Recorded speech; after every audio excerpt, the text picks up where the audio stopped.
தற்போது சென்னை அரங்கத்தில் ஓபிஎஸ் ஆதரவாளர் திரு கே சி பழனிசாமி இணைந்திருக்கிறார். அவரோடும் பேசலாம். சார் வணக்கம். ஆளுநர் அழைப்பு விடுத்திருக்கிறார். 10 நாட்களுக்கு மேலாக விடுக்கப்பட்ட கோரிக்கைக்கு தற்போது செவி சாய்த்திருப்பதாக சசிகலா தரப்புலேருந்து சொல்கிறாங்க. நீங்கள் எப்படி பார்க்குறீங்க? இல்லை, நிச்சயமாக அவர் இன்றைக்கி பதவி ஏற்றாருன்னா குறைஞ்சபட்சம் ஒரு 15 நாளைக்கு அவர் சீஃப் மினிஸ்டராக இருப்பார். ஆனால் இந்த அடைத்து வைக்கப்பட்டிருக்கிற சட்டமன்ற உறுப்பினர்கள் எல்லாருமே அவங்கவுங்க தொகுதிக்கு போயிட்டு அந்த நம்பிக்கை வாக்கெடுப்பு எடுக்கிற பொழுது நிச்சயமாக அணி மாறி வருவார்கள். இந்த ஒரு சூழ்நிலையே ஏன் ஏற்பட்டது என்றால், ஓபிஎஸ் தலைமையிலான ஆட்சிக்கு சட்டமன்ற உறுப்பினர்களை சந்தித்து கையொப்பம் பெறுகிற ஒரு வாய்ப்பு மறுக்கப்பட்டு விட்டது. அவர்கள் சென்ற பொழுது காவல்துறையினரால் தடுக்கப்பட்டார்கள். ஒருவேளை அவங்க போயிருந்தாங்கன்னா அந்த கையெழுத்துக்கள் அவங்களும் பெறப்பட்டிருக்கலாம். அந்த 15 நாட்கள் கால அவகாசம் எப்படி பார்க்குறீங்கன்னு கேட்டதுக்கு அவர் 15 நாட்களுக்குள்ள அந்த பக்கம் போனவங்க எல்லாம், ஓபிஎஸ்க்கு ஆதரவாக போனவங்க எல்லாம் திரும்ப இந்த பக்கம் வந்துருவாங்க, அதற்கான கால அவகாசம் இது அப்படிங்கிறாரு. அது நடப்பதற்கான வாய்ப்புகள் இருக்கு. அதுக்கு கொஞ்சம் ஒரு குறைந்தபட்சம் கூட அதுக்கு உண்டான சாத்தியக்கூறுகள் இல்லை. ஏனென்றால் ஓபிஎஸ் தலைமையிலான அணியில் எந்த ஒரு சட்டமன்ற உறுப்பினரையும் ஒரு இடத்தில் தங்க வைக்கவில்லை. அவர்கள் சுதந்திரமாக தொகுதிகளிலே உலா வருகிறார்கள். இவர்கள்தான் அந்த ரிசார்ட்டிலே தங்க வைத்திருக்கிறார்கள். நிச்சயமாக அங்கே இருப்பவர்கள் எல்லோரும் இந்த பகுதிக்கு வந்து விடுவார்கள். இதை தாண்டி 2-3 சம்பவங்களுக்கு இந்த வாய்ப்புகள் இருக்கிறது. ஒன்று, எப்படி முதல்ல அவங்க ஓபிஎஸ் அவர்களை முதலமைச்சர்னு சொல்லிட்டு ஒரு மாதத்தில் திருமதி சசிகலா அவர்கள் ஒரு முயற்சி எடுத்தார்களோ, அதே போல் இந்த முறை திரு தினகரன் அவர்களையோ திரு வெங்கடேஷ் அவர்களையோ அந்த முயற்சிக்கு இவர்கள் முன்னெடுப்பார்கள். அப்பொழுது இதற்கு இந்த அரசாங்கம் நிலையாமல் போகிறதுக்கு ஒரு சாத்தியக்கூறுகள் இருக்கிறது. அதே மாதிரி நிறைய பேருக்கு அவங்க ப்ராமிஸ் பண்ணியிருக்காங்க. இருக்கிற எல்லாத்துக்குமே குறைஞ்சபட்சம் ஒரு 5-6 பேர்த்துக்கு சீஃப் மினிஸ்டர்ஷிப்பும் ஒரு 60-70 பேர்த்துக்கு மினிஸ்டரியல்ஷிப்பும் அவங்க ப்ராமிஸ் பண்ணியிருக்கிறாங்க. நிச்சயமாக அந்த வாக்குறுதிகளை அவங்க நிறைவேற்ற முடியாது. அண்ணன் செங்கோட்டையன் அவர்கள் அந்த கொங்கு மண்டலத்தில் ஒரு மிக மூத்த ஒரு அரசியல்வாதி. அவர் நிச்சயமாக ஒரு வருத்தத்தில் இருப்பதாக நான் அறிகிறேன். ஆகையினால் நான் திரு எடப்பாடி பழனிசாமி அவர்கள் என்னுடைய நாடாளுமன்ற தொகுதியில் என்னோடு சட்டமன்ற உறுப்பினராக பணியாற்றியவர்கள், எனக்கு பின்னராக அந்த திருச்செங்கோடு நாடாளுமன்ற தொகுதியினுடைய உறுப்பினராக இருந்தவர்கள். அவருக்கு நான் என்னுடைய வாழ்த்தை தெரிவிக்கிற நேரங்களில், ஆனால் 15 நாளை தாண்டி அவர் காலம் கடத்துவது என்பது மிக மிக ஒரு அரிதான விஷயம். அது நடக்காது. மேலும் காண்போம்னு பாரதியார் முடிக்கிறாரு. இந்த கர்மம்ன்றது பின்னாடி நடக்கிற குருஷேத்திர போர், அதில் தான் தர்மம் இறுதியாக வெல்றது ஆக்சுவலாக. ஸோ இந்த 15 நாள் கழித்து அந்த சட்டசபையில் அந்த பெரும்பான்மை நிரூபிக்கிற விஷயங்கள் இருக்கு இல்லையா, அதுக்கப்புறம் தான் தர்மம் உண்மையிலேயே எப்போ வென்றது என்ன வென்றதுன்னு நம்ம கண்டுபிடிக்க முடியும். ஸோ ஸ்டாலின் சொல்ற எல்லாருக்கும் பொதுவான இல்லை பாரதியார் பற்றி அந்த கவிதையோட அந்த கடைசி வரிகள் எப்படி போகிறதுன்னு நான் சொல்ல வந்தேன். அதுக்கப்புறம் தான் குருஷேத்திர போர் நடக்கிறது, தர்மம் வெல்றதை பற்றி நம்ம பார்க்குறோம் நம்ம பாரத போரில். ஸோ அந்த மாதிரி பார்த்தீங்கன்னா இப்போ பார்த்தீங்கன்னா ஸ்டாலின் சொல்கிறது கரெக்டாக. ஏன்னா அரசியலில் 15 நாட்கள்ன்றது ரொம்ப லாங் கேப். அது கொடுத்துருக்காங்கன்னா அது நிச்சயமாக நம்ம இதுக்கு முன்னாடி நம்ம பேசியிருந்த மாதிரி ஏற்கனவே அந்த எம்எல்ஏக்கள் ஒரு கட்டுப்பாட்டில் இருந்தாங்க, அவங்கள சுதந்திரமாக விட்டீங்கன்னா அவங்களுடைய உண்மையான மன ஓட்டம் தெரியுன்ற மாதிரி பன்னீர்செல்வம் தரப்பில் சொல்லியிருந்தாங்க. அதற்கான வாய்ப்புகள் இருக்குன்னு கூட நான் சொல்லியிருந்தேன். ஆனால் அது இல்லாமல் போகலாம். ஏன்னா பன்னீர்செல்வத்தோட ஒரே ஒரு பிரச்சனை என்னென்னா இந்த ஒரே ஒரு குறிக்கோள் நோக்கம் என்னென்னா புரட்சி தலைவி அம்மாவுடைய ஆட்சியை நாங்கள் தொடர்ந்து நடத்துவோன்றதை அவர் சொல்லிட்டு இருக்காரு. அதில் அவர் எந்த விதமான அவருடைய ஒரே பிரச்சனை சசிகலாவோடு இருந்திருக்கலாம். ஸோ சசிகலா இப்போ சீனில் இல்லாத போது அவர் எடப்பாடி பழனிசாமி முதல்வராக அவர் ஏற்றுக்க கூட செய்யலாம். இது இந்த அரசாங்கம் ஓகே புரட்சி தலைவி ஜெயலலிதா அவங்களும் இதான் சொல்கிறாங்க, இவங்களும் அதான் சொல்கிறாங்க. ஸோ அதனால் விட்டு கொடுத்துட்டு கூட நீங்களே தொடர்ந்து ஆட்சி பண்ணுங்கன்னு இருக்கலாம். இல்லை இரு தரப்புக்கு இடையில் ஒரு சமரசம் கூட வரலாம். இல்லை பன்னீர்செல்வமே கூட நாளைக்கு 15 நாளுக்குள்ள அவங்களுக்குள்ள ஒற்றுமை கூட வரலாம். எப்படி பன்னீர்செல்வம் தரப்புக்கு ஆதரவு வரலாம் சொல்கிறோமோ அதே மாதிரி 2 தரப்புக்கும் ஒற்றுமையே வரலாம். அதனால எல்லாமே எதிர்பார்க்கலாம் நம்ம அரசியல்ல. அதனால நம்ம அவசரப்பட்டு நம்ம எந்த முடிவுக்கு வர முடியாது. கட்சியின் பிடியிலும் கட்சியும் ஆட்சியும் ஒரு குடும்பத்தின் பிடியில் செல்வதை தவிர்க்க வேண்டும், தடுக்க வேண்டும் என்பதாக அவர் குறிப்பிட்டிருக்கிறார். இப்போ உங்க தொலைக்காட்சியில் பார்த்தீங்கன்னா 20ஆம் தேதி அன்னைக்கு சட்டப்பேரவை கூடுறதா செய்தி வந்துட்டு இருக்கு. அப்போ 4 நாள் தான் இருக்கு. ஸோ இந்த 4 நாளில் இந்த மாதிரியான விஷயங்கள் எவ்வளவு டெவலப்மெண்ட்ஸ் நடக்கும்னு சொல்ல முடியாது ஆக்சுவலாக. ஆனால் இப்போ ஒன்று தெரிஞ்சு போச்சு, கிளியராக தெரிஞ்சு போச்சு. பன்னீர்செல்வம் அவர் எந்த விதமான ஒரு சமரச முயற்சிக்கும் ஒரு தயாராக இல்லைன்றதை நம்ம புரிஞ்சுட்டோம். ஏன்னா இனிமே பார்த்தீங்கன்னா தினகரன் டெப்டி ஜெனரல் செக்ரட்டரி ஆக்கியிருக்காங்க. அவர் இன்னைக்கு ஈவினிங் வந்து டெப்டி சீஃப் மினிஸ்டராக கூட மாறதுக்கான வாய்ப்புகள் இருக்குது ஆக்சுவலாக வந்து.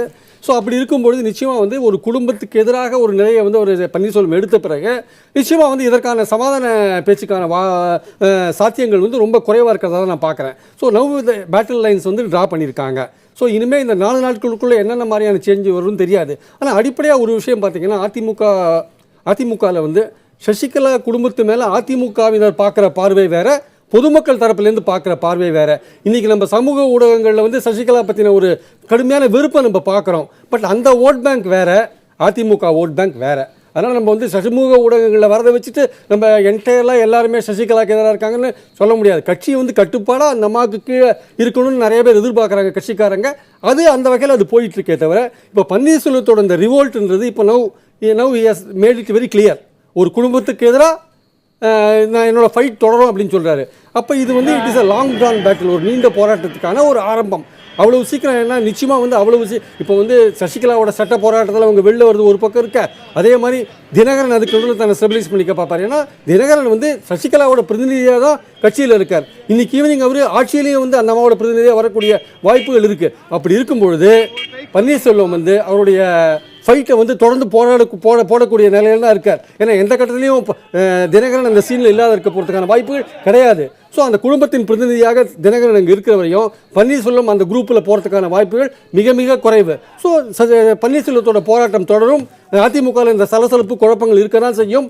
ஆனால் அதிகாரம் யார் பக்கம் என்று சட்டப்பேரவையில் முடிவாகிவிட்ட பிறகு பழனிசாமிக்கு மெஜாரிட்டி வந்து அவர் ப்ரூவ் பண்ணிட்டாருன்னா அதுக்கப்புறம் அதிகாரம் இருக்கிற பக்கத்தில் கட்சியும் ஒன்றிணையத்துக்கான வாய்ப்புகள் இருக்கு. ஆக்சுவலாக ஆட்சி அதிகாரத்துக்கு யார் வருகிறார்களோ அவங்க கிட்ட தான் கட்சி அதிகாரமும் போகக்கூடிய சூழல் இருக்கு அப்படின்னு சொல்லப்பட்டது.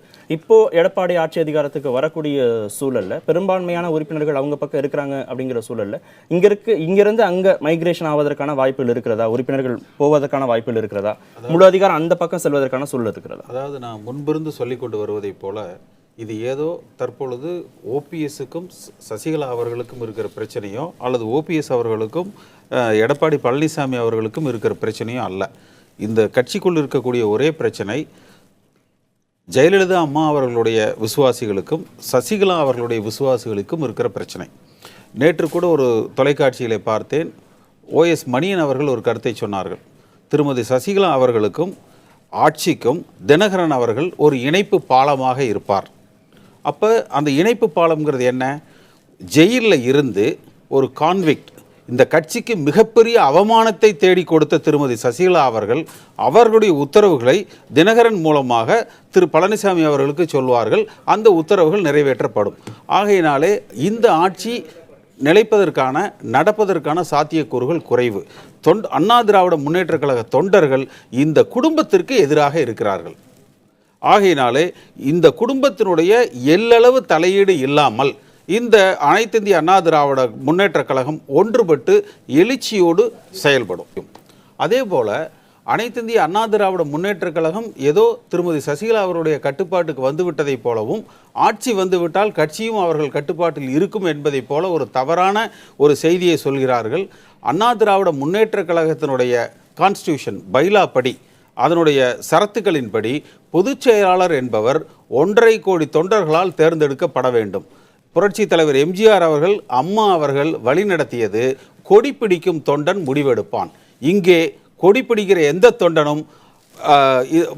தொண்டனும் திருமதி சசிகலா அவர்களுடைய குடும்பத்தின் தலையீடை இந்த ஆட்சியில் இருப்பதை விரும்ப மாட்டார்கள். ஆகையினால் இது ஒரு தற்காலிக ஏற்பாடு தான். அவர்கள் ஏன் இந்த 15 நாளுக்கு பயப்படுகிறார் என்று கூட ஒரு வாதத்துக்கே எடுத்துக்கொண்டாலும் நான் ஒரு 2 அவர் சொன்னார் இன்னைக்கு சாயந்தரமே நாங்கள் வந்து பெரும்பான்மையை நிரூபிச்சிருங்க. அதுக்கப்புறம் என்னைக்காவது ஒரு நாள் இந்த சட்டமன்ற உறுப்பினர்கள் தங்கள் தொகுதிக்கு சென்று தனக்கு வாக்களித்த மக்களை சந்திக்க வேண்டும், தனக்காக உழைத்த அண்ணா திராவிட முன்னேற்ற கழக தொண்டர்களை சந்திக்க வேண்டும். அப்படி சந்திக்கிற பொழுது அதனுடைய வெப்பத்தை அவர்கள் உணருவார்கள், உண்மை நிலையை உணருவார்கள். நிச்சயமாக திரும்பி உடனடியாக அவர்கள் அனைவரும் ஒன்று கூடி இந்த ஆட்சியை அகற்றுவார்கள். கோவை செல்வராஜ் விவாதத்தில் இணைஞ்சிருக்கிறீங்க. கேசி பழனிசாமி சொன்னதை கேட்டிருப்பீங்க. பெரும்பான்மையை நிரூபிப்பதற்கான ஒரு வாய்ப்பு ஏற்படுத்தி தரப்படும் சூழல்ல இந்த சட்டமன்ற உறுப்பினர்கள் நீ எடப்பாடிக்கு ஆதரவான ஒரு நிலைப்பாடை எடுத்து அவரை முதலமைச்சராக ஆக்குவதற்கான முயற்சிகள்லாம் செய்யலாம். ஆனால் தொகுதிக்கு போகிற போது மக்களை சந்திக்கிற போது அங்கே அந்த மக்களுடைய வெப்பத்தை அவர்கள் எதிர்கொள்ள வேண்டிய ஒரு சூழல் இருக்கும், கட்டாயம் இருக்கும். அதற்கு பின்னாடி கூட அவங்க நிலை மாறுவதற்கான வாய்ப்பு ஏற்படும் அப்படிங்கிறாரு. இது கூட நீடிக்காது அப்படிங்கிறத அவர் சொல்றதுல இருந்து புரிஞ்சுக்க வேண்டியதாக இருக்கிறது. அதாவது தமிழ்நாட்டு மக்கள் எல்லோரும் சிறப்பாக நல்ல முறையில் சிந்தித்து செயல்பட்டு கொண்டிருக்கிறார்கள்.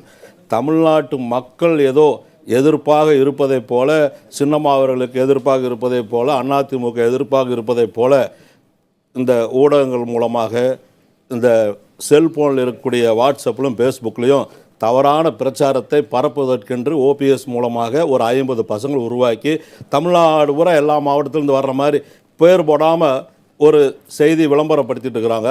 அதை வன்மையாக அந்த நேரத்தில் நான் கண்டிக்கிறேன். எந்த மக்களும் எந்த இடத்துல எந்த மக்கள் தனிப்பட்ட முறையாக வந்து யாருக்கிட்ட சொன்னாங்க நாங்கள் இந்த ஆட்சி எதுக்குறோம், சின்னம்மா வந்து கட்சி, இது உட்கட்சி பிரச்சனை. எங்கள் கட்சிக்கு வந்து பொதுச் செயலாளர் வந்திருக்காங்கன்னா யார் முன்மொழிஞ்சா?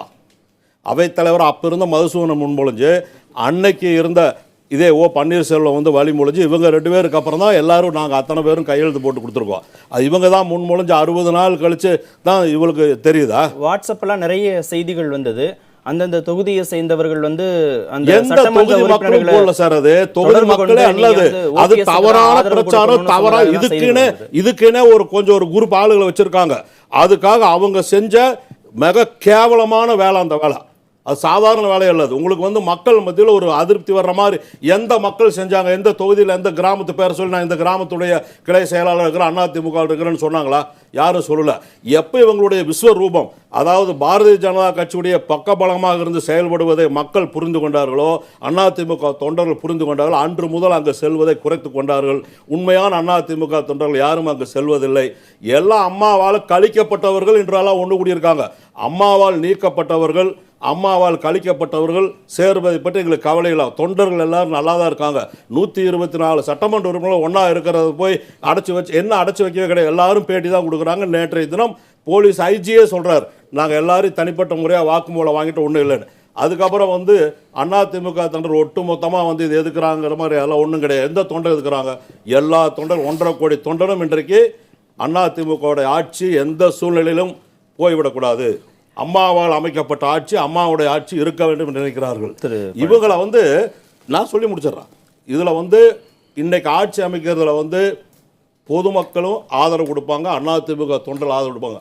பழனிசாமி அவர்கள் இன்றைக்கு முதலமைச்சராக பொறுப்பெடுக்கிறார். சாதாரண கடைக்கோடி தொண்டன் அதிமுக முதலமைச்சராக வர முடியும் இருக்கு. வேற எந்த கட்சியிலும் கிடையாது. இன்றைக்கு அவங்க தேர்ந்தெடுத்திருக்காங்க. இந்த குடும்பத்தை பற்றி எல்லாரும் சொல்கிறாங்க. இன்றைக்கு சின்னம்மாவோ மரியாதைக்குரிய டிடிவி தினகரனோ அன்னைக்கு 1984 புரட்சித் தலைவர் எம்ஜிஆர் மருத்துவமனையில் இருந்த பொழுது புரட்சித் தலைவர் அம்மா அவர்களை எதிர்த்து அவர்களை எப்படியாவது அழிக்க வேண்டும் என்று, கொலை செய்துவிடும் என்று கூட முயற்சி செய்து ஆரம் வீரப்பன் உட்பட அன்றைக்கு இருந்தவர்கள் செயல்பட்ட போது எல்லா தொண்டர்களும் புரட்சித் தலைவர் அம்மாவரை ஆதரித்தார்கள். அந்த நேரத்தில் அவர்களுக்கு முழு பாதுகாப்பாக இருந்தது யார்? இந்த குடும்பம் தான் கூட இருந்து பாதுகாப்பாக இருந்தாங்க. அம்மாவை முழுமையாக பாதுகாப்பாக இருந்து 91 ஆட்சி அமைக்கின்ற வரை அம்மாவுக்கு உயிரை கொடுத்து பணையம் வைத்து வேலை செஞ்சாங்க. அதனால அவங்களுக்கு எல்லா உரிமை இருக்கு. ஏன் இல்லைன்னு சொல்லுங்க. வச்ச குற்றச்சாட்டுகளை நம்ம கேட்டலாம். அதாவது அவர் ஒரு தவறான கருத்தை வந்து பதிவு செஞ்சிருக்கிறாரு. 84ஆம் ஆண்டு அல்ல, 84ஆம் ஆண்டு புரட்சித் தலைவர் அவர்கள் அமெரிக்க மருத்துவமனையில் இருந்த பொழுது இந்த இயக்கம் மிகுந்த ஒற்றுமையோடு செயல்பட்டது.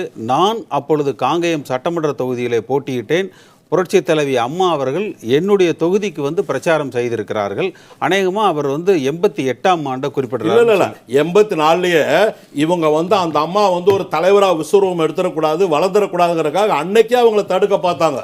அந்த நேரத்திலே அவங்களுக்கு பாதுகாப்பா இருந்தாங்கன்னு சொல்ல வரேன். 88 பத்தி நான் வரவே இல்லை. 88 பத்தி நான் வர்றேன். இல்லை இவர் சொல்றது அந்த வரலாறு வந்து கரெக்ட் தான். ஏன்னா 84லேருந்து எம்ஜிஆர் மறைய 87 டிசம்பர் காலகட்டம் வரையும் ஜெயலலிதாவுக்கு இந்த உட்கட்சி பிரச்சனையில் ஆரம் வீரப்பன் தரப்பு கொடுத்த தொல்லைகள் நிறையா. அதுவே எந்த சந்தேகமும் கிடையாது. இதை பற்றி அன்றைக்கி இருந்தவங்களுக்கு எல்லாருக்குமே தெரியும். ஒரு கட்டத்தில் என்னாச்சுன்னா, ஜெயலலிதாவையே கட்சியிலேருந்து யாரும் தொடர்பு கொள்ளக்கூடாது ஜெயலலிதாவின்னு கட்சியோட அண்ணா பத்திரிகையிலே விளம்பரம் வந்தது. ஸோ இதற்கெல்லாம் வந்து காரணம் அன்றைக்கி இருந்த உட்கட்சி பிரச்சனைகள். ஆரம் வீரப்பன் எதிர்த்தரப்பில் இருந்தார். ஜெயலலிதா வந்து அப்போலோ ஆஸ்பத்திரியில் எம்ஜிஆரை பார்க்க விடலை. பல விஷயங்கள் இது மாதிரி அன்றைக்கி நடந்தது. ஸோ ஜெயலலிதா வந்து கட்சியில் முன்னணிக்கு வரக்கூடாதுன்றதுக்காக அன்றைக்கி ஆரம் வீரப்பன் தரப்பு பல விஷயங்களை கையாண்டாங்கன்றது வரலாற்று உண்மைகள். அதில் மறுக்க முடியாது. அதாவது புரட்சித் தலைவர் எம்ஜிஆர் அவர்களால் அறிமுகப்படுத்தப்படுவதான் சின்னம்மா. அது ஒன்றும் யாரும் மறந்துட முடியாது. நிறைய பேருக்கு தெரியாது. 82ல் மரியாதைக்குரிய நடராஜ் அவர்கள் பிஆர்ஓவா இருக்கும்போது அவங்க ஒய்ஃபா இவங்க இருக்கும்போது கடலூர்ல வேலை செய்யும் போது புரட்சித் தலைவர் எம்ஜிஆர் தான் வந்து அம்மாவுக்கு வந்து பாதுகாப்பா இருக்கும் கூட இருந்து பார்த்துக்கொண்டு தினசரி அவங்களுக்கு இருக்க சொல்லி ஆட்சி அமைக்கிறதுக்கான அழைப்பு இதுல ஒரு விடுக்கப்பட்டிருக்கு. சின்ன மாறுதல் இருக்குது. இப்போ எப்படி எம்ஜிஆருக்கு அப்புறம் ஜெயலலிதா, ஜெயலலிதாக்கு அப்புறம் இவங்க சசிகலாவை ப்ரொஜெக்ட் பண்றாங்க இல்லையா?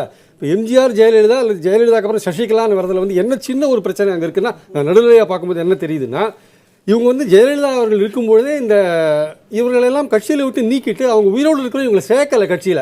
அதுதான் வந்து தொண்டர்கள் மத்தியில் ஒரு சந்தேகமாக இருக்குது. ஆக்சுவலாக அவங்க வந்து உண்மையிலேயே இவங்களுடைய நடவடிக்கைகளை திருப்தி அடைஞ்சிருந்தாங்கன்னா இந்த தினகரன் போன்றவர்களெல்லாம் ஒரு 12 பேரை மறுபடியும் சேர்த்துருப்பாங்களே, ஏன் சேர்க்காது இருந்தாங்க? இறந்தவரையும் அவங்களை சேர்க்கலைன்ற ஒரு பாயிண்ட் வந்து இன்னும் அதிமுக தொண்டர்கள் மத்தியில் வந்து ஒரு கேள்விக்குறியாகவே இருக்குது. அதுக்கு ஏதாவது பதில்? அதாவது இப்போ வந்து இது ஒரு குடும்ப ஒற்றுமையோட குடும்பமாக தான் எல்லாரும் ஒன்றா இருந்தாங்க. அம்மாவோட சேர்ந்து இவங்கெல்லாம் வேலை செஞ்சு அம்மா வந்து தான் ஒரு தடவை ராஜ்யசபா ஒரு தடவை லோக்சபா சீட்டு கொடுத்து அவரை எம்பி ஆக்குனது யாரு? புரட்சி தலைவர் அம்மா தான் ஆக்குனாங்க. அதிமுக சார்பில் தான் ஆனார். அவர் ஒன்றும் சுயாட்சி ஆகல. குடும்ப பிரச்சனை. இப்போ நம்ம குடும்பம் இருக்கு, அண்ணன் தம்பி இருக்கிறோம், 4 பேர் இருக்கிறோம், நமக்குள்ள சின்ன சங்கடங்கள் வருது, ஏதாவது ஒரு ஆபத்து வரும்போது எல்லா குடும்பத்தில் இருக்கிற அத்தனை பேர் ஒன்னா சேர்ந்து நிற்போம். அந்த அடிப்படையில் அதிமுக ஆபத்து வருகின்ற போது அத்தனை பேர் ஒன்னா சேர்ந்து நிற்கிறோம். இதுதான் உண்மை. 1988 எடுத்துட்டீங்கன்னா யாரெல்லாம் ரெட்டப்புறா சேவல்னு அம்மாவுக்கு சேவல் சொன்ன ரெட்டப்புறாவுக்கு யார் வேலை செஞ்சாங்களோ அவங்க தான் இன்னைக்கு ஓபிஎஸ் இருக்காங்க. இது ஓபிஎஸ் ரெட்டப்புறாவுக்கு வேலை செஞ்சவர் தான், அம்மாவுக்கு வேலை செஞ்சவர் தான் இந்த ஓபிஎஸ். அவர் அன்னைக்கே துரோகம் பண்ணவர் இன்னைக்கும் பண்ணிட்டு இருக்காரு. குடும்ப உறுப்பினர்கள் எல்லோரும் ஒன்னு சேர்ந்து வர்றோம் அப்படின்னு சொல்றாரு. ஆபத்து இவங்க மூலியமா தானே கட்சிக்கு வந்திருக்குது. கட்சிக்கு வெளியில இருந்து எங்கேயும் ஆபத்து வரலையே. ஓபிஎஸ் தலைமையில கட்சி ஆட்சி நல்ல முறையில் போயிட்டு இருந்தது. அத்தனை சட்டமன்ற உறுப்பினர்களும் அவர்களுக்கு ஆதரவாக இருந்தார்கள். அந்த ஆபத்து திருமதி சசிகலா அவர்கள் தலைமையிலே அவர் முதலமைச்சராக வேண்டும் என்ற ஒரு முயற்சி எடுக்கிற பொழுதுதான் இந்த ஒரு கருத்து மாறுபாடுகளே ஏற்பட்டது. அதே போல எப்படி ஜானகி அம்மா அவர்களுக்கு ஏற்பட்ட நிலையோ அதே நிலை மிக குறுகிய காலத்திலே சசிகலா அவர்களுக்கும் அவரால் இன்றைக்கு பதவியிலே அமர்த்தப்படுகிற பழனிசாமி அவர்களுக்கும் ஏற்படும். ஆனால் ஜானகி அம்மையார் அவர்களுக்கு எவ்வளவு பெருந்தன்மை இருந்து எம்ஜிஆர் அவர்களுடைய ஆட்சி கட்சி பாதுகாக்கப்பட வேண்டும் என்று விட்டு கொடுத்தார்களோ அந்த ஒரு விட்டு கொடுக்கிற நிலை திருமதி சசிகலா அவர்களுக்கு வர வேண்டும். அவர்களுக்கு உச்சநீதிமன்றம் தண்டனை வழங்கியதற்கு பிறகாவது அவர்கள் இந்த கட்சி மேற்கொண்டும் நல்ல முறையிலே வளர வேண்டும் என்று நினைக்க வேண்டும். பல பேர் பல கருத்தை சொல்றாங்க, பல சேலஞ்சஸ் வந்து வருது. சரி, அதுக்கு அவர்கிட்ட பதில் வாங்குவோம். இப்போ நீங்க அவர் சொல்லும்போது இந்த சமூக வலைத்தளங்களில் ஓபிஎஸ்க்கு ஆதரவாகவும் சசிகலாவுக்கு எதிராகவும் பரப்பப்பட்ட கருத்துக்கள் எல்லாமே திட்டமிட்டு செய்யப்பட்டது. ஆனால் தொகுதி மக்கள் வந்து அந்த மாதிரியான ஒரு உணர்வோடு இல்லை, தொண்டர்கள் கட்சியில் அடிமட்ட தொண்டர்கள் அந்த மாதிரியான ஒரு உணர்வோடு இல்லை அப்படின்னு அவர் சொல்றாரு. அதான் இப்ப அதுக்கு வந்து ஒரே ஒரு சின்ன சவாலுக்கு வந்து அவங்க சசிகலா அவர்களோ தினகரன் அவர்களோ பழனிசாமி அவர்களோ தயாராக இருந்தால் நாங்கள் தயாராக இருக்கிறோம். அண்ணா திராவிட முன்னேற்ற கழகத்தினுடைய பைலாவின்படி பொதுச் செயலாளர் அடிமட்ட தொண்டர்களால் தேர்ந்தெடுக்கப்பட வேண்டும். உடனடியாக 2 பகுதிகளே இருக்கிற அந்த சசிகலா அவர்கள் அணியிலே இருக்கிற திரு செங்கோட்டையன் அவர்கள் அவைத்தலைவர் என்று சொல்கிறார்கள். எங்களது அணியிலே நாங்கள் மதுசூதனன் அம்மாவால் நியமிக்கப்பட்ட அவைத்தலைவர் 2 பேருமே சேர்ந்து பொதுவாக ஒரு எலெக்ஷன் ஆபீசரை அவங்க நிர்ணயம் பண்ணட்டும். அடிப்படை தொண்டர்கள் 1,60,00,000 பேர் வாக்களிக்கட்டும். அதுல திருமதி சசிகலா அவர்களே நிக்கட்டும், திரு தினகரன் அவர்களே நிக்கட்டும், யார் வேணாலும் அவங்க நிக்கட்டும். அவங்க குறைஞ்சபட்சம் 10 லட்சம் ஓட்டு கூட வாங்க மாட்டாங்க. 1.5 கோடி ஓட்டுகள்ல அவர்களுக்கு எதிரான மனநிலையில் இருக்கிற தொண்டர்கள் எங்களை வெற்றி பெற செய்வார்கள். சரி, கோவை சரோஜா, நீங்க இதுக்கு பதில் சொல்லலாம். ஒரு இடைவேளை எடுத்துட்டு இல்ல, நீண்ட நேரம் பேசிட்டு இருக்கோம், ஒரு சிறிய இடைவேளை எடுத்து நம்ம தொடர்ந்து பேசலாம். அவரோட கேள்விக்கு நீங்க பதிலும் சொல்லலாம். சிறிய இடைவேளைக்கு பிறகு சிறப்பு வாதம் தொடரும். விருந்தினர்களோடு தொடர்ந்து பேசலாம். திரு ஐயநாதன், உங்களுடைய முதற்கட்ட கருத்தை பதிவு செய்யுங்க. ஆமாம், ஆளுநர் எடுத்திருக்கக்கூடிய இந்த முடிவு நீங்கள் கூறியபடி இதுவரை நிலவி வந்த ஒரு அசாதாரண சூழலுக்கு முற்றுப்புள்ளி வைத்திருக்கிறது. இரண்டாவதாக 20ஆம் தேதி கூட போகும் தமிழக சட்டப்பேரவையில் இன்று முதல்வராக பொறுப்பேற்கக்கூடிய திரு எடப்பாடி பழனிசாமி அவர்களுடைய தலைமையிலான அந்த அமைச்சரவை உடனடியாக கூட தனது நம்பிக்கை வாக்கெடுப்பை கோரலாம் அஸ் அ ஃபர்ஸ்ட் ஏஜெண்டா. ஏனென்றால் அது நம்பிக்கையை பெறாமல் அது எடுக்க போகும் அடுத்த கட்ட நடவடிக்கைகள் எதுவும் அது நிலைக்காது என்பது எல்லோருக்கும் தெரியும். ஆமாம், அதில் மட்டும் ஒரு புரிதல் நீங்கள் விளக்கம் கொடுத்துருங்க. இனிமே அது ஆளுநரின் அதிகார வரம்புக்கு உட்பட்டதாக இருக்குமா, இல்லை சபாநாயகர் தான் அந்த தேதியெல்லாம் முடிவு செய்வார்னு புரிஞ்சுக்கலாம்? இதற்கு மேல் அவையினுடைய அந்த நிகழ்வுகள் அனைத்தும் சபாநாயகர் தான் முடிவெடுப்பார். இன்றைக்கு பதவி பிரமாணம் செய்து முடித்த கையோடு ஆளுநருடைய அதிகார எல்லை முடிகிறது. இதற்கு மேல் சட்டப்பேரவையை கூட்டுவதற்கு, அதற்கு பிறகு அதை நடத்துவதற்கு, அதை எத்தனை நாள் நடத்தலாம் என்பதையெல்லாம் சபாநாயகர் தான் முடிவெடுப்பார். அப்ப பெரும்பான்மையை நிரூபிக்க 15 நாட்கள்னா 15 நாட்கள் எப்ப வேண்டுமானாலும் செய்யலாம். இன்று தொடங்கி என்னைக்கு வேண்டுமானாலும் அவர்கள் செய்யலாம். இல்லை, பொதுவாக இந்திய அரசியல் வரலாற்றில் நீங்கள் எடுத்துக்கொண்டீர்களானால் ஒரு நம்பிக்கையில்லா தீர்மானம் என்று ஒரு அரசின் மீது கொண்டு வரப்படும் பொழுது அது உடனடியாக அந்த நம்பிக்கையில்லா தீர்மானத்தை வாக்குக்கு விடுவதில்லை. மாறாக நம்பிக்கையில்லா தீர்மானம் கொண்டு வருவதற்கான அடிப்படை காரணங்களின் மீது விவாதம் நடைபெறும். அந்த விவாதத்தில் இரு தரப்பும் நேர் எதிர் அல்லது நியாய அநியாய நிலைகளை எடுத்துரைத்த பின்னர் தான் அது வாக்கெடுப்புக்கு வரும். ஆனால் இங்கு இருக்கின்ற சூழல் என்னவென்றால், ஒரு அரசு போய் இன்னொரு அரசு வருகின்றது என்று வரும்பொழுது அந்த அரசு செய்ய வேண்டிய முதற்கட்டமே எங்களுக்கு இந்த அவையில் பெரும்பான்மை இருக்கின்றது என்பதுதான். அப்படி அந்த பெரும்பான்மை நிரூபிக்கப்பட்டால் மட்டுமே இந்த அரசு என்பது நிலைத்திருக்க முடியும். அப்படிப்பட்ட ஒரு சூழலில் அதன் மீதான எந்த விவாதத்திற்கும் இங்கே இடமில்லை. எனவே இந்த சட்டப்பேரவையினுடைய முதல் விடயமாகவே, முதல் நடவடிக்கையாகவே அது இருக்கலாம். 20ஆம் தேதி சட்டப்பேரவை கூடுகிறது அப்படின்னா அன்றைக்கே பெரும்பான்மை நிரூபிப்பதற்கான அந்த வாய்ப்பும் வழங்கப்படும் அப்படின்னு எடுத்துக்கலாமா? எடுத்துக்கலாம், தாராளமாக எடுத்துக்கலாம். அப்படி இல்லை, அவை அந்த அலுவல் குழுவை கூட்டி எதிர்க்கட்சி தலைவர் இன்னும் மற்றொரு காங்கிரஸ் கட்சியினுடைய அந்த குழு தலைவர் ராமசாமி அவர்களையெல்லாம் அழைத்து வைத்து பேசி அதன் அடிப்படையில் என்றைக்கு ஒவ்வொன்றையும் வைத்து கொள்ளலாம் என்று அவர்கள் முடிவு செய்யலாம். ஏனென்றால் பட்ஜெட் உள்ளிட்ட பல்வேறுபட்ட விடயங்கள் அடுத்தடுத்து வர இருக்கின்றன. எனவே அதை சபாநாயகர் முடிவெடுத்துக் கொள்ளலாம். ஓகே, திருப்பிரியன், என்ன நடைமுறையெல்லாம் பின்பற்றப்படும்? கண்டிப்பாக. அதாவது இப்போ ஐயனார் சொன்ன மாதிரி அந்த விஷயம் எப்படின்னா, அந்த நம்பிக்கையில்லா தீர்மானம்ன்றது வந்தால் நீங்கள் அந்த யார் கொண்டு வந்தாங்களோ அந்த மோஷனை மூவ் பண்ணுறவங்க நீண்ட நேரம் பேசுவாங்க, அதை ஆதரித்து ஒட்டியும் வெட்டியும் பேசுகிறவங்களாம் நிறைய பேர் இருப்பாங்க. அப்புறம் இறுதியில் ஒரு வாக்கெடுப்பு நடக்கும். பட் இந்த விஷயத்தில் பார்த்தீங்கன்னா இது நம்பிக்கை கோர்ற தீர்மானம் தான். இப்போ இவர் வந்து முதலமைச்சராக வந்து கவர்னராக அழைக்கப்பட்டு பதவி ஏற்றிருக்காரு. இவருடைய கேபினெட் புதுசாக வந்திருக்கு. இவர் எந்த விதமான ஒரு அடுத்த கட்ட நடவடிக்கை போகிறதுக்கு முன்னாடி he has to get the confidence of the house. அதில் வந்து எந்த விதமான சந்தேகமும் கிடையாது. ஸோ அவர் செஷன் அசம்பிளி கூடினோடனே முதல்ல ஒரு வரி நம்பிக்கை தீர்மானம், இந்த சட்டமன்றம் இந்த முதலமைச்சர் மீது, இந்த அரசு மீது நம்பிக்கை வைத்திருக்கிறது அப்படின்ற ஒன் லைன் மோஷனை வந்து கொண்டு வருவாங்க. அதில் வந்து வாக்கெடுப்புகள் நடக்கும். அதில் வந்து வாக்கெடுப்பு வந்து குரல் வாக்கெடுப்பு இருக்குது, டிவிஷன் வைஸ் வாக்கெடுப்பு இருக்குது, ரகசிய வாக்கெடுப்பு இருக்குது. இந்த மாதிரி பல விஷயங்களை வந்து எதிர்கட்சிகளோ இல்லை வேற யாரோ கூட கோரலாம். இது ரகசிய வாக்கெடுப்பாக நடத்தலாம் கூட சொல்லலாம். இதெல்லாம் முடிவு பண்ண வேண்டியது சபாநாயகர் கையில் தான் இருக்குது. சபாநாயகர்கிட்ட வந்து அதிகபட்ச அதிகாரம் இருக்கிறதுனால அவர் வந்து முடிவு பண்ணுவார். இந்த அசம்பிளியை கூட்டுற தேதி ஆகட்டும், அந்த நம்பிக்கை தீர்மானத்தை எடுத்துக்கிற விஷயங்களாகட்டும், எல்லாமே அவர் தான் தீர்மானிப்பார். இது இன்னொன்று பார்த்தீங்கன்னா வந்து இப்போது ஓபிஎஸ் அண்ட் பாண்டியராஜன் இவங்க நிலைமையை பார்க்கணும். நம்ம இவங்க ரெண்டு பேருமே கட்சியிலேருந்து நீக்கப்பட்ட நிலையில் இருக்காங்க. ஆனால் கட்சியிலேருந்து எங்களை நீக்கிறதுக்கான அதிகாரம் சசிகலா அவர்களுக்கு இல்லைன்ற ஒரு ஆர்கியூமெண்ட் இருக்குது. இந்த சசிகலா பொதுச் செயலாளர் நியமிக்கப்பட்ட விஷயம் வந்து எலெக்ஷன் கமிஷனோட பரிவியூல போயிடுது. அதிகாரிகளை சந்திச்சிருக்கிறாரு. இப்போ இதில் வந்து ஒரு சின்ன குழப்பங்கள் இருக்குது. எப்படின்னு பார்த்தீங்கன்னா, அதிமுகவோட சட்டமன்ற விதி பார்த்தீங்கன்னா உங்களுக்கு வந்து அதிமுகவோட தொண்டர்கள், அடிமட்ட தொண்டர்கள் கூடி அதை தேர்ந்தெடுக்கணும் அப்படின்ற ஒரு விதி அதில் இருக்கிறதுனால தான் இப்போ சாரெல்லாம் கூட அது சொல்கிறார் ஆக்சுவலாக. பட் அடிமட்ட தொண்டர்கள் கூடி தேர்ந்தெடுக்கணும், அந்த போடப்பட்ட விதியை வந்து எந்த காலத்திலையும் மாற்றக்கூடாது அப்படின்ற விதி அதில் சேர்ந்துருக்குது. ஸோ இதனால தான் இவ்வளோ. இப்போ எம்ஜிஆர்லாம் தேர்ந்தெடுக்கப்பட்டாங்களே, எம்ஜிஆர் இருக்கும்போதே ராகவானந்தம் பொதுச் செயலாளர், அப்போல்லாம் எந்த அடிமட்ட தொண்டர் தேர்ந்தெடுத்தாங்க, ஜெயலலிதா எப்படி வந்தாங்க, அந்த கேள்வியெல்லாம் வருது. இப்போ மட்டும் ஏன் இதை ப்ரெஸ் பண்ணுறீங்கன்னு ஒரு கேள்வி வருது. ஆக்சுவலாக பார்த்தீங்கன்னா ஒரு அடிமட்ட தொண்டர்கள் என்றைக்குமே நேரடியாக வந்து பொதுச் செயலாளர் தேர்ந்தெடுத்தது இல்லைன்றதா நம்ம. ஸோ அவங்களுடைய ரெப்ரசன்டேட்டிவா ஒருவேளை அப்போ பிரச்சனைகள் வராத சூழல்ல எந்த பிரச்சனையும் கிடையாது இருக்கிறதுனால அப்போ அந்த குரல் எழும்பட அப்படின்னு எடுத்துக்கலாம். இப்போ வந்து அவங்களாம் ஒரு ஒரு அசைக்க முடியாத தலைவர்களாக இருந்ததுனால தொண்டர்களோட அந்த மனப்போக்குக்கு ஏற்ற மாதிரி அது இருந்ததுனால எந்த விதமான பிரச்சனையும் இல்லை. பட் இன்றைக்கி வந்து ஒரு பிரச்சனைகள்னு வந்தாச்சு ஆக்சுவலாக வந்து. ஸோ அந்த மாதிரி இருக்கும்பொழுது இப்போ எலெக்ஷன் கமிஷன் இந்த விஷயத்தில் ஒரு முடிவெடுக்க வேண்டிய கட்டாயத்தில் இருக்காங்க.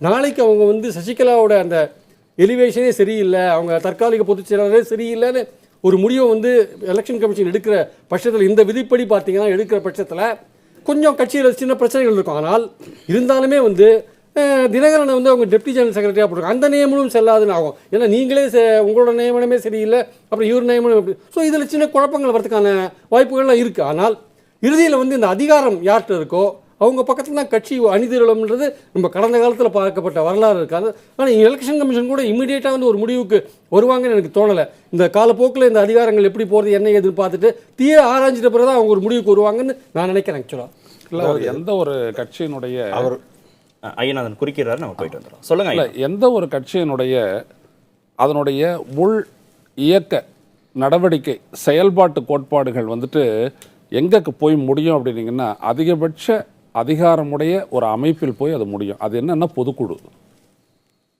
ஒன்று பொதுச் செயலர் அப்படின்னு நீங்கள் சொன்னீங்கன்னா, இன்னொன்று எதுன்னு பார்த்தீங்கன்னா பொதுக்குழு. ஏன்னா இந்த பொதுக்குழு அப்படின்றது தான் ஒரு கட்சியினுடைய கிளை பரவி இருக்கக்கூடிய அனைத்து இடங்களில் இருக்கக்கூடிய உறுப்பினர்களால் தேர்ந்தெடுக்கப்பட்டு வந்து அமையக்கூடிய ஒரு பொதுக்குழு. ஆனால் அஇஅதிமுகவை பொறுத்த வரைக்கும் பார்த்தீங்கன்னா அது எல்லாமே நியமனம் தான்.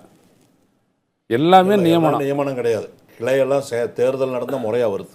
இல்லை, அது நம்ம பார்த்துருக்குறோம். இது வரைக்கும் எந்த இடத்துல எங்க கட்சி தேர்தலில் நாங்க தான் நடத்துறோம். நீங்க எப்படி அதுல வந்து இல்லை இது வரைக்கும் சரி, ஓகே வச்சுக்கங்க. அப்படி பார்த்தீங்கன்னா வர அது ஒரு முக்கியமான ஒரு இடம். சரி நான் ஏற்றுக்கிறேன். திரு கோவை செல்வராஜ் அவருடைய கண்டென்ஷனை ஏற்றுக்கிறேன். ஏன்னா அது அவங்களுடைய கட்சி எங்களுக்கு தெரியுன்றாரு. இப்போ இந்த பொதுக்குழு அப்படின்றது இருக்கு இல்லைங்களா, இந்த பொதுக்குழு தான் அந்த கட்சியினுடைய கான்ஸ்டிடியூஷன் அதனுடைய விதிகளை வந்துட்டு மாற்றக்கூடிய அதிகாரம் பெற்றது. இப்பொழுது இவர்கள் தேர்தல் ஆணையத்திற்கு சென்றால் கூட தேர்தல் ஆணையம் என்ன சொல்லணும் அப்படின்னம்னா, உங்களுடைய பொதுக்குழுவில் தானே இதை தேர்ந்தெடுத்தீர்கள், அப்பொழுது அந்த பொதுக்குழுவிலேயே சென்று இதை நீங்கள் எடுப்புங்கள் என்றுதான் சொல்லுமே ஒழிய இதற்கு மாறி தேர்தல் ஆணையமே அந்த இடத்தில் சென்று வெறும் விதிகளின் அடிப்படையில் முடிவு எடுக்காது. ஐயநாதன், இப்ப சற்று முன்பாக ஒரு செய்தி வந்திருக்கு, நான் தொடர்ந்து பேசலாம். சற்று முன்பாக ஒரு செய்தி வந்திருக்கு. எடப்பாடி பதவியேற்பதற்கான எதிர்ப்பு தெரிவிக்கப்பட்டு உயர்நீதிமன்றத்தில் வழக்கு தொடுக்கப்பட்டிருக்கிறது. அவசர வழக்காக 2.25 மணிக்கு அந்த வழக்கு விசாரிக்கப்படுகிறது. இது நீதிமன்றம் இதில் ஏதேனும் முடிவு செய்ய முடியுமா, வாய்ப்பு இருக்கிறதா? இல்லை, அதுக்கு என்ன காரணம் காட்டி அந்த மனு ரிட் மனு தாக்கல் செய்யப்பட்டிருக்கிறது என்று தெரியவில்லை. எப்படி பார்த்தாலும் இப்படிப்பட்ட ஒரு நடவடிக்கை, அதாவது ஆட்சி அமைப்பு அப்படின்ற அந்த பதவியேற்பு அப்படின்றது வந்துட்டு நடக்கக்கூடிய ஒரு விடயத்தில் அரசமைப்பிற்கு எதிரான ஒரு கூறு இல்லாமல் இப்படிப்பட்ட ஒரு நடவடிக்கையை தடுத்து நிறுத்த கோர்ட் முன்வராது. ஆளுநருடைய அதிகாரத்தில் வந்து கோர்ட் தலையிடாதுன்னு ஒருபோதும் தலையிடாது. அது அரசமைப்பு சார்ந்ததாக இருந்தால் தவிர அது தலையிடாது. சற்று முன்பாக எடப்பாடி பழனிசாமி ஆளுநரை மீண்டும் சந்தித்து புதிய அமைச்சரவை பட்டியலையும் வழங்கியிருக்கிறார். இது தொடர்பாக விரிவாக பேசி வருகிறோம். திரு கோவை செல்வராஜ், சற்று முன்பாக கிடைத்த செய்தியின் அடிப்படையில் நம்ம பார்த்துட்டு இருக்கோம், விடுதிகளிலிருந்து சில சட்டமன்ற உறுப்பினர்கள் அங்கிருந்து புறப்படலை அப்படின்னு ஒரு செய்தி வருகிறது. அதை எப்படி பார்க்கிறது? அதாவது அங்கே இருக்கிற எல்லாருமே ஒற்றுமையாக தான் இருந்தாங்க, ஒற்றுமையாக இருக்கிறாங்க. தினசரி அவங்களும் உங்களுக்கு ஊடகங்கள் மூலிமா சொல்லிட்டு இருந்தாங்க. அவங்க எல்லாரும் புறப்பட்டு வரைக்கும் அமைச்சர்கள்லாம் அவங்கவுங்க கார்களில் புறப்பட்டு வந்துட்டாங்க. எவ்வளோ முடியுமோ பின்னாடி கூட எம்எல்ஏ ஏற்றிட்டு வந்துட்டாங்க. கார் இல்லாதவங்க எல்லாரும் பஸ் ஏறி வர்றாங்க. அங்கே சாப்பிட்டு இருப்பாங்க, லஞ்ச் டைம் சாப்பிட்டு போட்டு புறப்படுவாங்க. அதனால் அது ஒரு பிரச்சனை அல்ல. அங்கே 124 பேருமே திடகாத்திரத்தோடு அம்மாவோட ஆட்சி அமைக்கிறதுல உறுதியாக இருக்கிறாங்க. யார் என்ன சொன்னாலும் கேட்க மாட்டாங்க. நிச்சயமாக 4.5 வருஷம் ஆட்சியை வந்து முழுமையாக நிறைவேற்றுவாங்க. ஆட்சியை கொடுப்போம். அதற்கு பிறகும் நாங்கள் ஆட்சிக்கு வருவோம். இன்னொரு செய்தியும் அதில் பார்க்க முடிஞ்சது. இந்த பதவியேற்பெல்லாம் முடிஞ்ச பிறகு மீண்டும் அவர்கள் கூவத்தூர் போய் தங்கியிருப்பதற்கான வாய்ப்பு இருக்கிறதாகவும் ஒரு செய்தியை பார்த்தோம். அவங்களுக்கு வந்து அவங்க விருப்பம். அது அவங்களுக்கு வந்து அந்த இடம் வந்து சரி நம்ம கொஞ்சம் நாளைக்கு அங்கே இருப்போம், 4 நாளைக்கு இருப்போம் அப்படின்னு நினச்சா போகலாம். சட்டமன்ற உறுப்பினர் விடுதலை இருக்குன்னு நினச்சாலும் இருக்கலாம். இப்போ யாரும் அங்கே கண்டிஷன் பண்ணி இருக்க வைக்கலாம். அவங்கவுங்க விருப்பத்துக்கு அவங்கவுங்க இடத்துல இருக்காங்க.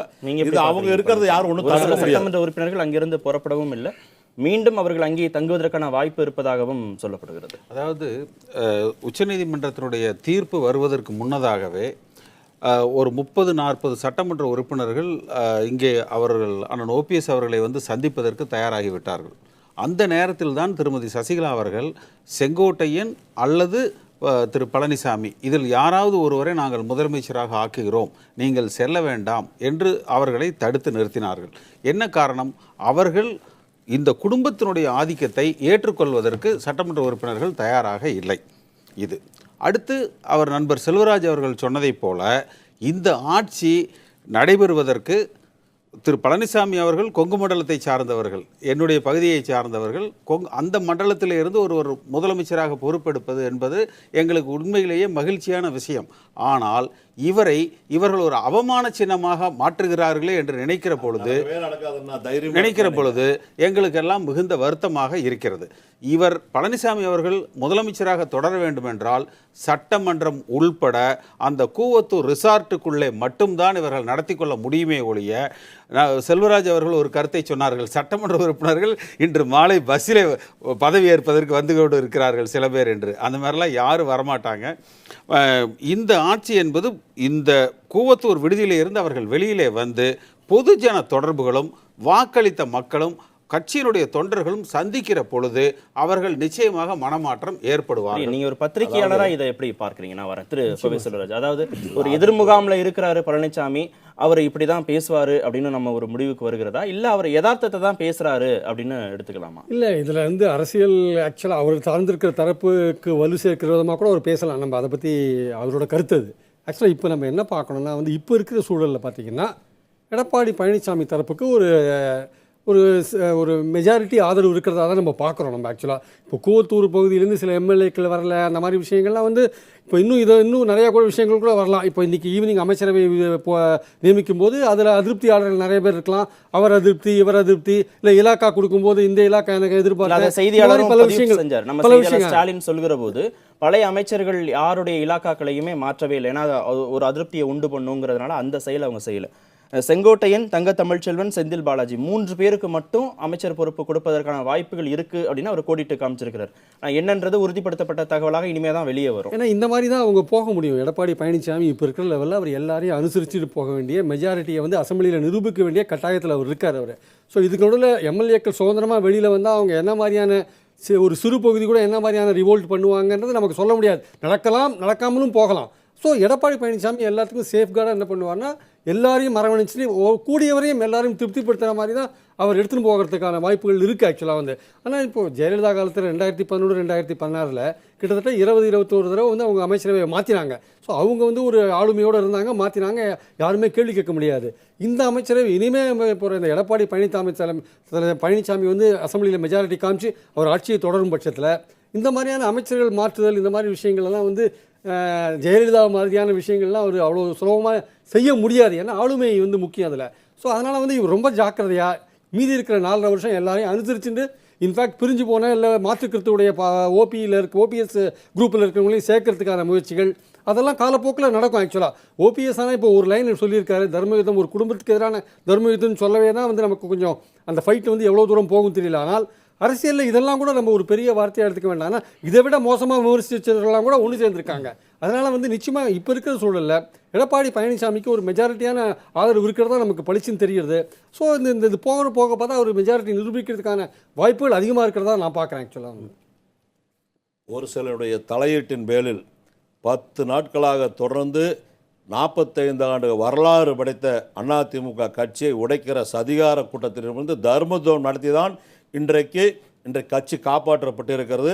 ஆட்சிக்கு மீண்டும் அமைக்க அழைத்திருக்கிறார்கள். நேற்றைய தினம் சின்னம்மா அவர்கள் சில சதிகாரர்களால் வேண்டுமென்றே புனையப்பட்ட அரசியல் கால் புணர்ச்சி காரணமாக அந்த வழக்கில் இன்றைக்கு கைது செய்யப்பட்டிருந்தாலும் கூட நேற்று புரட்சித்தலை அம்மாவுடைய நினைவிடத்தில் சென்று சத்தியம் செய்த 3 சத்தியங்களில் ஒரு சத்தியம் இன்றைக்கு ஆட்சி அமைப்பது. நிச்சயம் அது கனவு நிறைவேறி இருக்கிறது. நிச்சயம் அம்மாவுடைய ஆட்சி தொடர்ந்து 4.5 ஆண்டு காலம் நடக்கும். இந்த பகல் கனவு காணுபவர்களுக்கு, மற்ற விதத்தில எல்லாம் சிந்திப்பவர்களுக்கு ஒரு முற்றுப்புள்ளி வைக்கின்ற விதத்தில் அதிமுக தொண்டர்கள் ஒற்றுமையாக இருப்பார்கள். நிச்சயம் இந்த ஆட்சி சிறப்பாக நடக்கும். ஒன்று. 2வது, பொதுக்குழுவை பற்றி எல்லாரும் சொன்னாங்க. அது விளக்கம் சொல்லி ஆகணும் சார். 3 பேர் சொன்ன கேள்விக்கு விளக்கம் சொல்லி ஆகணும். பொதுக்குழுவை பற்றி சொன்னாங்க. பொதுக்குழுவை வந்து தேர்ந்தெடுக்கிறது யாரு? சாதாரண அடிமட்ட தொண்டர்கள். புரட்சித் தலைவர் எம்ஜிஆர் அவர்கள் சொன்ன பைலா புக்கு நானும் ஒரு வாரமாக படித்து பார்த்தோம். அதில் என்ன சொல்லியிருக்காரு? சாதாரண அடிப்படை தொண்டர்களால் தேர்ந்தெடுக்கப்பட்டவங்க கிளை செயலாளர்கள், நகர செயலாளர்கள், ஒன்றிய செயலாளர்கள், அவங்களும் பொதுக்குழு உறுப்பினர்களும் சேர்ந்து எல்லாரும் தான் இந்த 3300 பேரும் தான் சேர்ந்து இன்றைக்கு இந்த சதி செய்த ஓபிஎஸ் அவர்களும் இன்றைக்கு முன்னாள் அவைத்தலைவர் மதுசூதன் அவர்களும் தான் முன்மொழிஞ்சு வழிமொழிஞ்சு எல்லாம் பண்ணி அம்மாவை வந்து பொதுச் செயலாளரை தேர்ந்தெடுத்தாங்க. அவங்க வந்து எந்த இடத்துலையும் எங்களுக்கு பொதுச் செயலாளர் கொடுக்கணும்னு கேட்கல. டெய்லி காலையிலேருந்து சாயந்தரம் வரைக்கும் அந்த வீட்டில் போய் அம்மா நீங்கள் பொதுச் செயலாளர் வாங்க, அம்மா நீங்கள் பொதுச் செயலாளர் வாங்கன்னு கேட்டதே முதல் கையை பிடிச்சிட்டு அவங்ககிட்ட சொன்னது மதுசூதனன். இவரும் சொன்னார், எல்லாரும் சொன்னாங்க, எல்லாரும் வழிமொழிஞ்சாங்க. 60 நாள் ஆக போகுது. இதுவரைக்கும் இல்லாத ஒரு கற்பனை இன்னைக்கு சொல்றது. வெளிப்படையாக தேர்தல் நடத்துவதற்கு வாய்ப்பு இருக்கிறதா? அப்படி நடத்தினா 10 கட்சி லட்சம் தேர்தல் முறையாக நடத்துவதற்கு இன்னும் 1.5 வருஷம் இருக்கு. 1.5 அதுக்கப்புறம் கோடி நடக்கும். தொண்டர்கள் இருக்கக்கூடிய கட்சியில 10 லட்சம் வாக்குகள் கூட அவங்க பெற முடியாதுன்னு அது வந்து பழனிசாமி அப்படிதானே சொன்னார். சொல்லுவாங்க சார். தேர்தலில் போட்டியிடுற எல்லாரும் என்ன சொல்றாங்க, நான் தான் 20,000 ஓட்டுல ஜெயிப்பேன் 30,000 ஓட்டுல ஜெயிப்பாங்கிறாங்க. யார் ஜெயிக்கிறா? மக்கள் யாருக்கு ஓட்டு போட்டா அவங்க ஜெயிப்பாங்க. தொண்டர்கள் ஒற்றுமையாக இருக்காங்க. தொண்டர்கள் எல்லாமே இன்னைக்கு லட்சக்கணக்கான தொண்டர்கள் வந்து அங்க கூஞ்சு கிடக்குறாங்க. அதெல்லாம் ஒன்றும் கிடையாது. இது வந்து சும்மா காசு கொடுத்து கூட்டிட்டு வர்ற கூட்டம். அந்த கூட்டத்துக்கு முன்னாடி எங்க கூட்டத்தை எந்த சக்தியாலும் தடுக்க முடியாது. கட்சி தொண்டர்கள் ஒற்றுமையா இருக்காங்க. ரெண்டாவது, இந்த பொதுக்குழு இருக்கிற அத்தனை பேருமே தேர்தலில் தேர்ந்தெடுக்கப்பட்டவங்க தொண்டர்களால் தேர்ந்தெடுக்கப்பட்டவங்க தேர்ந்தெடுத்தா தான் சின்னமா பொதுச் செயலாளர். அதனால சும்மா ஒரு 2 பேர் போய் சொன்னா நீக்கிடுவாங்க போய், அதாவது சும்மா ஆசைப்படலாம். நீங்க எந்த கடைக்கு போய் எந்த பொருளை வேணா வாங்கலாம். ஆனா கடைக்கார வைக்கிற பொருளை வாங்கிட்டு இருக்கலாம். ஏன் பிரச்சனை வருதுன்னா, ஏன் சந்தேகம் வருது, கேள்விகள்லாம் வருதுன்னா, இப்ப மதுசூதனும் அவைத்தலைவராக இருந்திருக்கிறாரு. அவருக்கும் நீண்ட காலமாக கட்சியில் அனுபவம் இருக்கிறது. அவருக்கும் பைலாலாம் தெரியும், கட்சியுடைய விதிகள்லாம் தெரியும். அவரு நானே பொதுச் செயலாளரை நீக்கிட்டேன் அப்படின்னு அவரு சொல்றாரு. பொன்னையன் நீண்ட காலமாக கட்சியில இருக்கக்கூடியவர் தான். கட்சியில இருந்து இரு தரப்புல இருந்து பேசக்கூடியவர்கள் எல்லோருமே கிட்டத்தட்ட 40 ஆண்டு காலம் 50 ஆண்டு காலத்திற்கு மேலாக கட்சியில் இருந்தக்கூடியவங்க தான். முக்கியமான பொறுப்புகளை வகித்தவர்கள், இக்கட்டான சூழல்ல அந்த கட்சிக்கு கை கொடுத்தவர்கள் தான். அவங்களுக்கு சட்ட விதிகள் எல்லாமே தெரியும், கட்சியோட விதிகளும் அவங்களுக்கு எல்லாமே தெரியும். இப்ப இரு தரப்புலையும் சொல்லக்கூடிய கருத்து அப்படிங்கறத எப்படி பார்க்குறது? இப்ப இந்த தேர்தல் ஆணையம் முடிவு செய்யுமா? உங்களுக்கு 45 வருஷம் ஆச்சு இந்த கட்சிக்கு, 50 வருஷம் ஆகல இன்னும். 45 ஆண்டுகால கட்சியில் அவங்கெல்லாம் மூத்த தலைவராக இருந்தவங்க தான். யாரும் அதை ஒன்றும் குறைப்படுத்தல. அவங்க வந்து திடீர் ஒரு தேர்ந்தெடுத்ததுக்கு பின்னாடி ஒரு தேர்ந்தெடுக்க ஒரு கிராமத்தில் இருக்கிற 4 ஜனங்க ரோட்டில் வந்து நான் தான் ஓட்டு போட்டு ஜெயிக்க வச்சா, இப்போ திரும்பி வானா வருவாங்களா? அந்த மாதிரி இந்த அம்மாவை தேர்ந்தெடுத்ததுக்கு அப்புறம் இவங்க ரோட்ல நின்று கத்துறதுக்காக எல்லாம் வந்து சொல்றதெல்லாம் கேட்டு ஐயநாதன், கட்சிக்கு அப்பாற்பட்டு இதை நீங்க எப்படி பார்க்கறீங்க? இப்ப இரு தரப்புலையுமே இந்த தங்களுடைய கருத்துக்களை சொல்லக்கூடியவர்கள் அப்படிங்கிறவங்களை நம்ம ரொம்ப சாமானியமா எடுத்துட முடியாது. ரொம்ப முக்கியமான பொறுப்புகளை இருந்து நீண்ட கால அனுபவம் உள்ளவர்கள் தான் இருதரப்பையுமே குற்றம் சாட்டுறாங்க. அவங்களுக்கு அதிகாரம் இல்லை, இவங்களுக்கு அதிகாரம் இல்லை அப்படின்னு. இதை எப்படி நாம பார்க்கலாம்? அது உள்ளபடியே திரு கே.சி. பழனிசாமி அவர்கள் கட்சியினுடைய ஒரு மூத்த உறுப்பினர். நீண்ட காலமாக கிட்டத்தட்ட அரசியலில் இருக்கிற எல்லாருக்கும் அவர் நல்லா தெரியும். அதே மாதிரி அண்ணன் கோவை செல்வராஜும் அந்த கட்சியினுடைய ஒரு மூத்த உறுப்பினர் தான். ஆனால் இந்த கட்சியினுடைய இந்த ஒரு கேள்வி இருக்கு இல்லைங்களா, உள்ளபடியே இந்த பொதுச் செயலாளர் தேர்ந்தெடுக்கப்பட்ட முறை, அவர் இருக்க தகுதி பெற்றவர் தானே இல்லையா என்பதனை முடிவு செய்யக்கூடிய மறுபடியும் அந்த அதிகாரம் என்னை பொறுத்தவரை கட்சியினுடைய உயர்மட்ட அதிகாரம் பெற்ற பொதுக்குழுவிடம் தான் வருகிறது. மறுபடியும் நீங்கள் தொண்டர்கள் வந்துட்டு தேர்வு செய்கிற பொதுச் செயலாளர் மறுபடியும் எல்லா முடிவுகளையும் எங்கே வச்சு அவர் ஒப்புதல் பெறுறாருன்னா பொதுக்குழு. உதாரணத்துக்கு நீங்கள் பாருங்கள், இந்த தேர்தலுக்கு முன்னாடி எப்படிப்பட்ட அணுகுமுறையை கடைபிடிப்பதுன்னு வரும்போது செல்வி ஜெயலலிதா அவர்கள் முதலமைச்சராக இருந்தபோது ஒரு மிகப்பெரிய அளவிற்கு செயற்குழு, பொதுக்குழு, சிறப்பு அழைப்பாளர்கள் கூட்டத்தை கூட்டினார் திருவான்மியூரில். அந்த கூட்டத்தில் தான் வச்சு அந்த எல்லாத்தையும் முடிவெடுத்தாங்க. அப்போ என்ன அப்படின்னீங்கன்னா, ஒரு பொதுச் செயலர் அதிகாரம் பெற்றவராக இருந்தாலும் அவர் தான் எதை செயல்படுத்த விரும்புகிறோம் என்று நினைப்பதை யார்கிட்ட இருந்து அவர் ஒப்புதல் பெறுகிறார், என்டார்ஸ்மெண்ட் பெறுகிறார் என்றால் மறுபடியும் பொதுக்குழு தான். அப்போது செயற்குழுவாக இருந்தாலும் அதில் எடுக்கக்கூடிய முடிவுகளை அப்ரூவ் பண்ண வேண்டியது மறுபடியும் பொதுக்குழு தான். எனவே இந்த பொதுக்குழு அப்படின்ற ஒரு இடத்துக்கு தான் மறுபடியும் இவங்க வந்தாகணும்.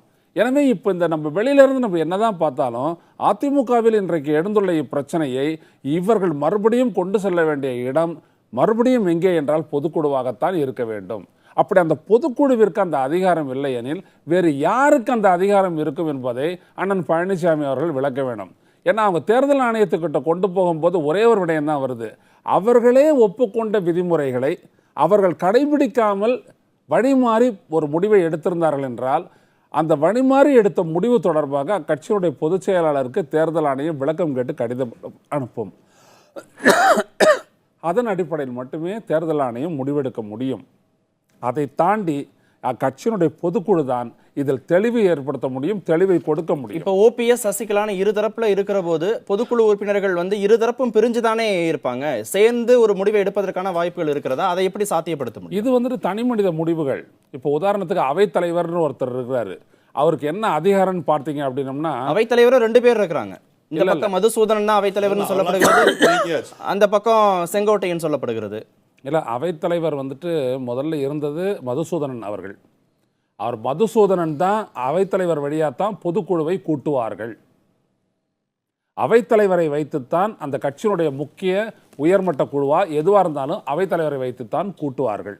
அந்த கூட்டக்கூடிய அந்த கூட்டத்தை நடத்தக்கூடிய அதிகாரம் பெற்றவர் அவைத்தலைவர். அத்தோடு அவருடைய அதிகாரம் முடிந்து விடுகிறது. எப்பொழுது பொதுச் செயலாளர் என்பவர் ஒருவரை நீக்கிவிட்டாரோ, அவைத்தலைவரை நீக்கிவிட்டாரோ, அதன் பிறகு அதையே அவர் பொதுக்குழுவிடம் சென்று என்டார்ஸ்மெண்ட் பெற வேண்டும். பொதுவாக அஇஅதிமுகவில் பொதுச் செயலர் அதிகாரம் பெற்றவர், அவர் எல்லோரையும் நியமிக்கின்றார், மற்ற அதிகாரிகளை, மற்றவர் நிர்வாகிகளை நியமிக்கின்றார். அந்த அடிப்படையில் அவர் இப்பொழுது செங்கோட்டையனை நியமித்திருக்கின்றார். எனவே இப்பொழுது பார்த்தாலும் அக்கட்சியினுடைய பொதுச் செயலர் என்பவர் யார் என்றால் சசிகலா தான். அவர் நியமித்தவர் தான் இன்றைக்கு அவைத்தலைவர். சரி, சசிகலா தான் பொதுச் செயலாளர், அவர் நியமித்தவர்கள் தான் இனிமேல் பொறுப்பில் தொடர முடியும்னு திரு ஐயநாதன் சொல்றார். இந்த எல்லாருடைய கேள்விகளுக்குமே நான் கொஞ்சம் விளக்கமாக இதுக்கு பதில் சொல்லணும். புரட்சித் தலைவர் எம்ஜிஆர் அவர்கள் இந்த இயக்கத்தை ஆரம்பித்த பொழுது அவர் ஏற்படுத்திய பைலா அடிப்படை உறுப்பினர்களால் மட்டுமே தான் பொதுச் செயலாளர் என்பவர் தேர்ந்தெடுக்கப்பட வேண்டும். அதே போல் அதில் இன்னொரு விதியையும் சொல்கிறார். அந்த எந்த விதியை வேண்டுமானாலும் பொதுக்குழு உறுப்பினர்கள் மாற்றலாம், பொதுச் செயலாளர் அடிப்படை உறுப்பினர்களால் தேர்ந்தெடுக்கப்பட வேண்டும் என்பதை மட்டும் யாராலும் மாற்ற முடியாது என்று சொல்லியிருக்கிறார். அதே போல் புரட்சி தலைவர் எம்ஜிஆர் அவர்கள் இந்த இயக்கத்தை ஆரம்பித்தவர்கள், உருவாக்கியவர்கள், அதனுடைய நிறுவன தலைவர். அவர் இருந்த வரைக்கும் தன்னை நிறுவன தலைவராக வைத்து கொண்டார். அவரே திரு ராகவானந்தத்தை பொதுச் செயலாளராக நியமித்திருக்கிறார். திரு பாவு சண்முகம் திராவிட முன்னேற்ற கழகத்தில் இருந்து அண்ணா திராவிட முன்னேற்ற கழகத்துக்கு வந்தவர்கள், அவரை பொதுச் செயலாளராக நியமித்திருக்கிறார். ஆனால் அவை அனைத்துமே புரட்சி தலைவர் எம்ஜிஆர் இந்த இயக்கத்தை உருவாக்கியவர், அவருடைய அறிவிப்பு அனைத்து பொது உறுப்பினர்களாலும் அடிப்படை உறுப்பினர்களாலும் ஏற்றுக்கொள்ளப்பட்டது. அம்மா அவர்கள் திரு எம்ஜிஆர் அவர்கள் மறைந்ததற்கு பின்னாலே ஜானகி அணி, ஜே அணி என்று இந்த இயக்கம் பிளவுபட்டதற்கு பின்னாலே 2007ஆம் ஆண்டு சில விதிகள் திருத்தப்பட்டிருக்கின்றன.